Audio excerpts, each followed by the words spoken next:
Chers amis, aujourd'hui, dans la citadelle du savoir, nous allons nous garantir une situation pour la vie de l'au-delà en nous fabriquant un papyrus magique sur lequel nous pourrons écrire des inscriptions pour Amon-Ra et Osiris.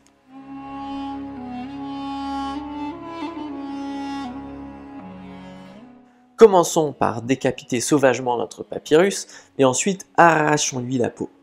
Ces éléments étaient inutiles pour le papier, par contre on peut s'en servir pour réaliser des objets du quotidien, comme des sandales par exemple.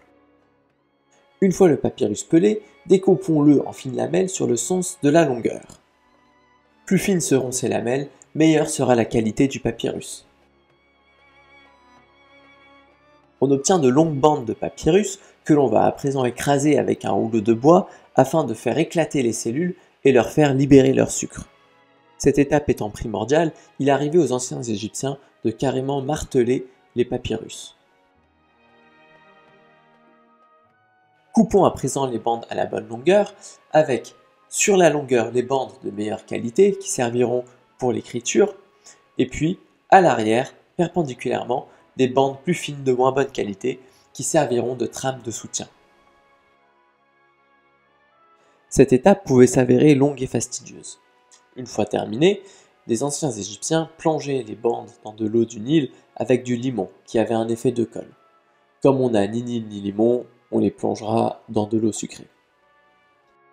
Je vous laisse apprécier la réalisation.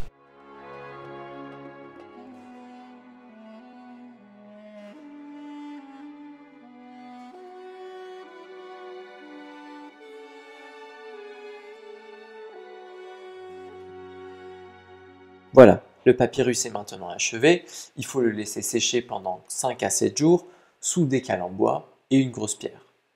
Si on n'a pas de grosse pierre, on peut faire comme moi, utiliser une enclume.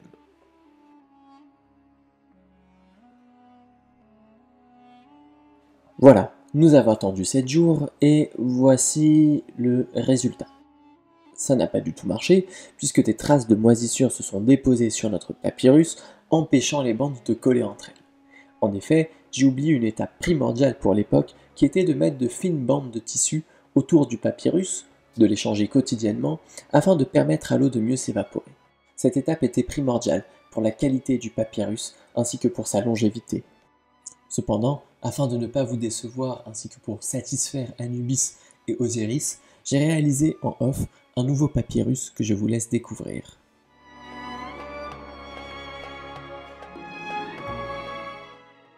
Mais le moment est maintenant venu pour nous d'utiliser ce papyrus pour écrire des incantations magiques pour satisfaire Amon-Ra, Isis et Nephthys et nous garantir une situation dans la vie de l'au-delà. Ici, j'inscris simplement un titre de pharaon doué de vie éternelle et aimé d'Amon-Ra.